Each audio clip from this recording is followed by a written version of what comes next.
മദ്യനയത്തിൻ്റെ കാര്യത്തിലായാലും ധാതുമണലിൻ്റെ കാര്യത്തിലായാലും ചില ആശങ്കകൾ ഉയർന്നിട്ടുണ്ട്.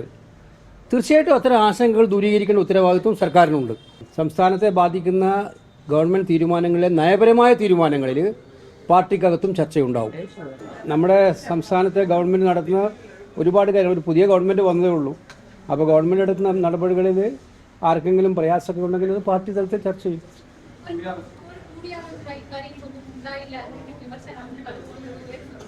അല്ല, ഞാൻ അത്തരം വിമർശനങ്ങളിലൊന്നും പങ്കുചേരാൻ ഉദ്ദേശിക്കുന്നില്ല. കാര്യം ഇത്രയേ ഉള്ളൂ, ഒരു ഗവൺമെൻറ് വന്നേ ഉള്ളൂ, ഒരു മാസമേ ആയിട്ടുള്ളൂ.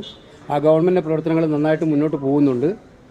ചില ആശങ്കകൾ ഉണ്ടാവും ചില ഭാഗത്ത്. എന്തായാലും ഇത്തരം കാര്യങ്ങൾ നടക്കുമുണ്ടാവും. പുതിയ ഗവൺമെൻറ് അല്ലേ. അപ്പോൾ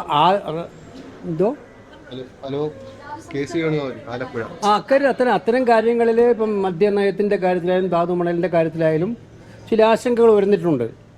തീർച്ചയായിട്ടും അത്തരം ആശങ്കകൾ ദൂരീകരിക്കേണ്ട ഉത്തരവാദിത്വം സർക്കാരിനുണ്ട്.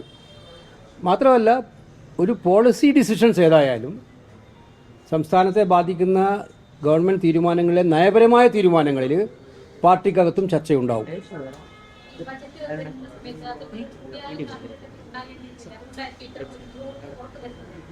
അതൊന്നും ഇപ്പം അങ്ങനെ കാണേണ്ടത്. അതിനെ ഞാൻ പറഞ്ഞില്ല, ആദ്യത്തെ ഒരു ഗവൺമെൻറ് വന്നു. ഗവൺമെൻറ് വരുമ്പോൾ ആ ഗവൺമെൻറ് പ്രഖ്യാപനം എത്രയോ നല്ല പ്രഖ്യാപനങ്ങൾ ആ ബഡ്ജറ്റിലുണ്ടായി. ജനങ്ങൾ കാത്തിരുന്ന ഒരുപാട് നല്ല പ്രഖ്യാപനങ്ങളുണ്ടായി.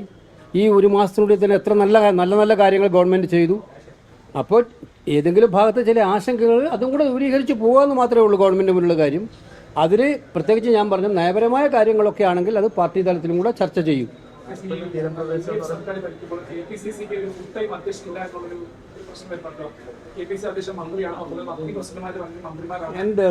എന്തോ ഇങ്ങനെയൊക്കെ പറയുന്നത്. ഒരു മാസമല്ലേ ആയുള്ളൂ അദ്ദേഹം മന്ത്രിയായിട്ട്.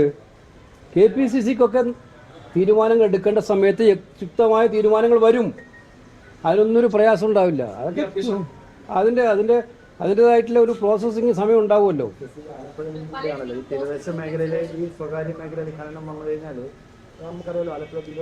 അല്ല, അത്തരം കാര്യങ്ങൾ ഞാൻ ഒരു കാര്യം പറഞ്ഞല്ലോ. നമ്മൾ കോൺഗ്രസിനും UDFനും ഒരു നിലപാടുണ്ട് ഇക്കാര്യങ്ങളിലൊക്കെ. ദേശീയ തലത്തിൽ ഒരു നിലപാടുണ്ട്, പോളിസികളുണ്ട്. സംസ്ഥാന തലത്തിലും പോളിസികളുണ്ട്. കോൺഗ്രസിനും ഉണ്ട്, UDFനും ഉണ്ട്. ആ പോളിസികളിൽ നിന്നുകൊണ്ട് മാത്രമേ നമുക്ക് മുന്നോട്ട് പോകാൻ പറ്റുള്ളൂ. അത് വ്യക്തമാണ്. അപ്പോൾ എന്തായാലും ഇത്തരം കാര്യങ്ങളിൽ സർക്കാർ നല്ല ഉദ്ദേശത്തോട് ചെയ്യുന്ന കാര്യങ്ങളാണെങ്കിലും ആ ചെയ്യുന്ന കാര്യങ്ങൾ, നല്ല ഉദ്ദേശത്തോട് ചെയ്യുന്ന കാര്യങ്ങൾ ജനങ്ങൾക്ക് സ്വീകാര്യമാണെന്ന് ഉറപ്പുവരുത്തേണ്ട ഉത്തരവാദിത്വം നമുക്കെല്ലാവർക്കും ഉള്ളതാണ്.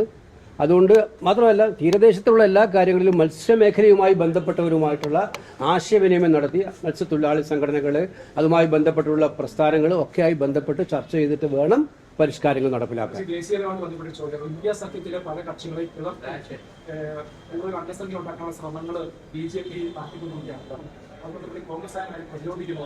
നിങ്ങൾ മാധ്യമങ്ങൾ എന്താ ചെയ്യുന്നത്? ഇപ്പം 100 പേരെ നടത്തിക്കൊണ്ടിരിക്കുന്ന കോക്രോച്ച് പാർട്ടിയുടെ പരിപാടി നിങ്ങൾ നന്നായി കാണിക്കുന്നു. നല്ലതാണ്, കാണിച്ചോട്ടെ.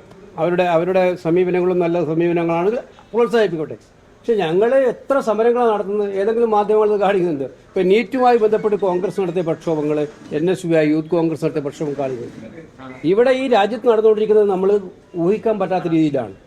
ജനാധിപത്യത്തെ ഇല്ലാതാക്കിയിട്ട് ഭരണം പിടിച്ചെടുക്കാൻ വേണ്ടിയിട്ടുള്ള, ആ പിടിച്ചെടുത്ത ഭരണം നിലനിർത്താൻ വേണ്ടിയിട്ട് എല്ലാ കുത്സവ ശ്രമങ്ങളുമാണ് മോഡി നടത്തിക്കൊണ്ടിരിക്കുന്നത്. ഇപ്പം എല്ലാ പാർട്ടികളെയും വളർത്താൻ വേണ്ടി ശ്രമിക്കുകയാണ്. എങ്ങനെയാണ് വളർത്തുന്നത്?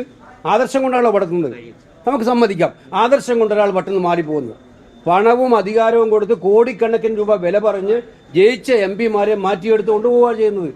ഇപ്പോൾ പാർലമെന്റിൽ ഭൂരിപക്ഷം ഉണ്ടാക്കാൻ 3-2 ഭൂരിപക്ഷം ഉണ്ടാക്കാൻ വേണ്ടിയുള്ള ശ്രമമാണ് നടത്തിക്കൊണ്ടിരിക്കുന്നത്. ഡീലിമിറ്റേഷൻ ബില്ല് കഴിഞ്ഞ പാർലമെന്റിൽ പരാജയപ്പെട്ടു. ആ പരാജയപ്പെട്ട ബില്ല് വീണ്ടും കൊണ്ടുവന്ന് പാസ്സാക്കാൻ എങ്ങനെ കൃത്രിമ ഭൂരിപക്ഷം ഉണ്ടാക്കും? അതിനൊരു വഴിയേ ഉള്ളൂ, പാർട്ടികളെ ഭിന്നിപ്പിക്കണം. അതിന് കോടിക്കണക്കിന് രൂപ ഓഫർ കൊടുത്ത് MP മാരെ പാർട്ടി മാറ്റി പ്രാദേശിക പാർട്ടികളൊക്കെ ഭിന്നിപ്പിച്ചുകൊണ്ടിരിക്കുകയാണ്.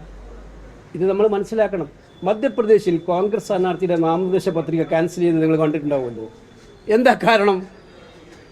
ഒരു ക്രിമിനൽ കേസുമില്ലാത്ത സ്ഥാനാർത്ഥി ക്രിമിനൽ കേസിൽ അഫിഡവിറ്റ് കൊടുത്തിട്ടില്ല എന്ന് പറഞ്ഞിട്ടാണ് തള്ളിയത്. ഏത് കാലത്ത് നടക്കുന്നുണ്ട്? അപ്പോൾ ഇതിനെതിരായിട്ടുള്ള ശക്തമായ പോരാട്ടം രാജ്യത്തുടനീളം തുടങ്ങിക്കഴിഞ്ഞിട്ടുണ്ട്. ജനമിതൊന്നും വെറുതെ ഇരിക്കില്ല. ജനം പ്രതിഷേധിക്കാൻ തുടങ്ങിയിട്ടുണ്ട്.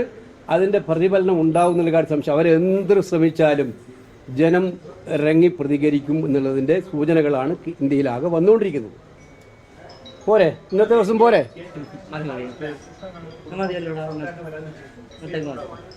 അല്ല, തീർച്ചയായിട്ടും എവിടെയെങ്കിലും നീതി നിഷേധിക്കപ്പെടുന്നുണ്ടെങ്കിൽ ആ നീതി നിഷേധിക്കപ്പെടുന്നിടത്ത് നീതി ഉറപ്പാക്കേണ്ട ഉത്തരവാദിത്വം സർക്കാരിനുണ്ട്. അതവർ ചെയ്യും എന്ന് തന്നെയാണ് എൻ്റെ വിശ്വാസം.